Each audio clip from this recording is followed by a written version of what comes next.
ಸಮಾಜದಲ್ಲಿ ಎಲ್ಲ ಕ್ಷೇತ್ರಗಳಲ್ಲಿಯೂ ಆಧುನಿಕತೆ ಹೆಚ್ಚಾದಂತೆ ಕೃಷಿ ಕ್ಷೇತ್ರದಲ್ಲಿ ಹೆಚ್ಚು ಆಧುನಿಕ ತಂತ್ರಜ್ಞಾನ ಬಳಕೆ ಮಾಡಿಕೊಂಡು ರೈತರು ಹೆಚ್ಚು ಲಾಭ ಗಳಿಸಲು ಮುಂದಾಗಿದ್ದಾರೆ.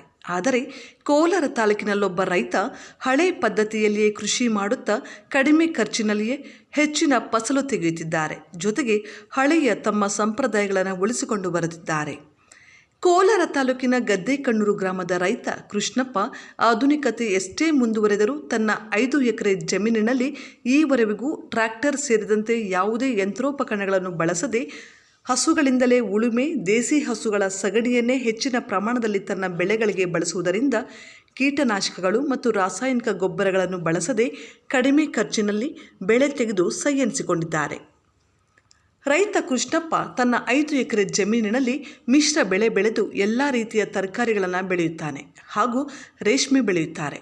ತನ್ನ ಮನೆಯಲ್ಲಿ ವರ್ಷ ಪೂರ್ತಿ 7-8 ನಾಟಿ ಹಸುಗಳು ಹಾಗೂ 5 ಸೀಮೆ ಹಸುಗಳನ್ನು ಸಾಕುತ್ತಿದ್ದಾರೆ.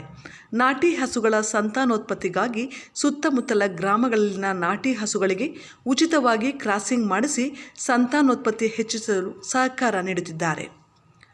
ನಾಟಿ ಹಸುಗಳ ಸಗಣಿ ಹೆಚ್ಚಿನ ಫಲವತ್ತತೆ ಹೊಂದಿರುವುದರಿಂದ ಆ ಗೊಬ್ಬರವನ್ನು ಭೂಮಿಗೆ ಬಳಸುವುದರಿಂದ ಹೆಚ್ಚು ಫಲವತ್ತಾಗಿರುತ್ತದೆ ಹಾಗೂ ಬೆಳೆಗಳಿಗೆ ಯಾವುದೇ ರೋಗ ರುಜಿನಗಳು ಹರಡದಂತೆ ತಡೆಯುತ್ತದೆ ಮತ್ತು ನಾಟಿ ಹಸುಗಳ ಹಾಲಿನಲ್ಲಿ ಹೆಚ್ಚಿನ ಪೌಷ್ಟಿಕಾಂಶವಿರುವುದರಿಂದ ಅವುಗಳ ಹಾಲನ್ನು ಮನುಷ್ಯರು ಸೇವಿಸುವುದರಿಂದ ಆರೋಗ್ಯವಾಗಿರುತ್ತಾರೆ. ಆದ್ದರಿಂದ ಅವರು ಮನೆಯಲ್ಲಿ ಅದೇ ಹಾಲನ್ನು ಬಳಸುತ್ತಾರೆ ಹಾಗೂ ನಾಟಿ ಎತ್ತುಗಳಿಂದಲೇ ತನ್ನ 5 ಎಕರೆಯ ಜಮೀನಿನಲ್ಲಿ ಕೃಷಿಗೆ ಬಳಸಲಾಗುವುದು. ನಂತರ ಈಗಲೂ ಯಾವುದೇ ಸರಕು ಸಾಗಣೆ ಮಾಡಬೇಕಾದರೂ ಎತ್ತಿನ ಬಂಡಿಯನ್ನೇ ಬಳಸುತ್ತಾರೆ.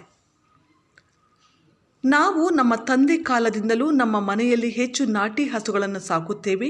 ನಾಟಿ ಹಸುಗಳಿಂದ ಪೌಷ್ಟಿಕ ಹಾಲು, ಬೆಳೆಗಳಿಗೆ ಫಲವತ್ತಾದ ಗೊಬ್ಬರ ಮತ್ತು ಕೃಷಿ ಉಳುಮೆ ಸೇರಿದಂತೆ ಎಲ್ಲ ಕೃಷಿ ಕೆಲಸಗಳಿಗೂ ಎತ್ತುಗಳನ್ನೇ ಬಳಸುತ್ತೇವೆ.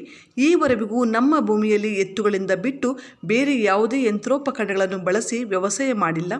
ನಾಟಿ ಹಸುಗಳು ನಮ್ಮ ಮನೆಗೆ ಮಹಾಲಕ್ಷ್ಮಿಗಳು ಇದ್ದಂತೆ ಎಂದಿದ್ದಾರೆ ಕೃಷ್ಣಪ್ಪ, ರೈತ ಗದ್ದೇಕಣ್ಣೂರು. ಹಳ್ಳಿಕಾರ ಎತ್ತುಗಳು ಮತ್ತು ಹಸುಗಳು ಮನುಷ್ಯನ ಜೀವನಕ್ಕೆ ಹೆಚ್ಚು ಉಪಯೋಗಕರ. ನಾಟಿ ಹಸುಗಳನ್ನು ರೈತರು ಹೆಚ್ಚು ಸಾಕಲು ಮುಂದಾಗಬೇಕು. ಆದರೆ ನಗರ ಪ್ರದೇಶಗಳಲ್ಲಿ ಕೆಲವರು ಶೋಕಿಗಾಗಿ ಹಳ್ಳಿಕಾರ ಹಸುಗಳ ಬೆಳೆಗಳನ್ನು 10-15 ಲಕ್ಷಕ್ಕೆ ಏರಿಸಿದ್ದಾರೆ.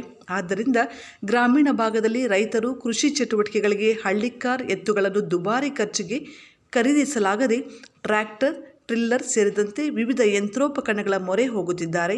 ಎತ್ತು ಮತ್ತು ಹಸುಗಳನ್ನು ಶೋಕಿಗೆ ಬಳಕೆ ಮಾಡಿಕೊಳ್ಳದೆ ರೈತರಿಗೆ ಬಳಕೆಯಾಗಬೇಕು. ನಮ್ಮ ಮನೆಯಲ್ಲಿ ನಮ್ಮ ತಂದೆಯವರು ಸಾಕಿದ ಹಸುಗಳನ್ನು ಯಾವುದೇ ಕಾರಣಕ್ಕೂ ಮಾರಾಟ ಮಾಡದೆ ನಮ್ಮ ತಂದೆಯವರ ಹಾದಿಯಲ್ಲಿಯೇ ಮಕ್ಕಳಾದ ನಾವು ಕೃಷಿ ಪದ್ಧತಿಯನ್ನು ಮುಂದುವರಿಸಿದ್ದೇವೆ ಎಂದು ಹೋರಿ ಸುರೇಶ್ ಬಾಬು ಗೌಡ, ರೈತ ಕೃಷ್ಣಪ್ಪ ಮಗ ತಿಳಿಸಿದ್ದಾರೆ. ಅದು ನಮ್ಮ ಅಪ್ಪನವ್ರು ಮಾಡ್ತಾಯಿದ್ರು. ಈಗ ನಾವು ಮಾಡ್ತಾಯಿದ್ರೆ ಏನು ನಮ್ಗೇನು ಇದ್ರಾಗ ಲಾಸ್ ಇಲ್ಲ. ಇವನಿಂದ ನಾವು ಚೆನ್ನಾಗಾಗಿದ್ದೀವಿ. ಏನು ನಮ್ಗಿದೇ ಟ್ಯಾಕ್ಟ್ರು ಗೀಟ್ರು ಏನಿಲ್ಲ. ನಮ್ಗಿದೆ ಇದು ಸಾಕಾಣಿಕೆ, ಇದೇ ವ್ಯವಸಾಯ ನಮ್ಮದು. ಹೊಸದಾಗಿ ಟೆಕ್ನಾಲಜಿ ಎಲ್ಲ ಬಂದೈತಲ್ಲ ಇವಾಗ. ಟೆಕ್ನಾಲಜಿ ಬಂದರೆ ನಾವು ಬೇಡ, ಇದೇ ಸರಿ ಅಂದ್ಕೊಟ್ಟು ನಾನು ಪ್ರಾಣ ಇರೋ ದಿನ ಇದ್ರಾಗೆ, ನಮ್ಮ ಪ್ರಾಣ ಇರೋ ದಿನ ಇದ್ರಾಗೆ. ಆಮೇಲೆ ಅವ್ರೇನು ವ್ಯವಸಾಯ ನಮ್ಮ ಟ್ಯಾಕ್ಟ್ರ್ ಬೇಡ ಅಂತಾನೆ ನಾವು ಇದ್ರಾಗೆ ಮಾಡಬೇಕು ಅಂತ ಹೇಳಿದೆ. ಇದಕ್ಕೆ ಯಾರು ಸಹಕಾರ ಕೊಡ್ತಾರೆ. 6 ಎಕರೆ ಐತೆ. ಎತ್ತುಗಳು 2 ಜೊತೆ ಮಡಗಿದ್ದೀನಿ. ಈಗ ಇನ್ನೂ ಒಂದು ವಾದ್ಯ ತರಬೇಕು. ಜಾತ್ರೆಗೆ ಹೋಗ್ತೀನಿ, ಮಾಡ್ತೀನಿ, ತೆಗಿತೀನಿ. ಇನ್ನೂ ಒಂದು ವಾದ್ಯ ಮನೆಗೆ ಪರ್ಮನೆಂಟಾಗಿ ಮಡ್ಕೊತೀನಿ.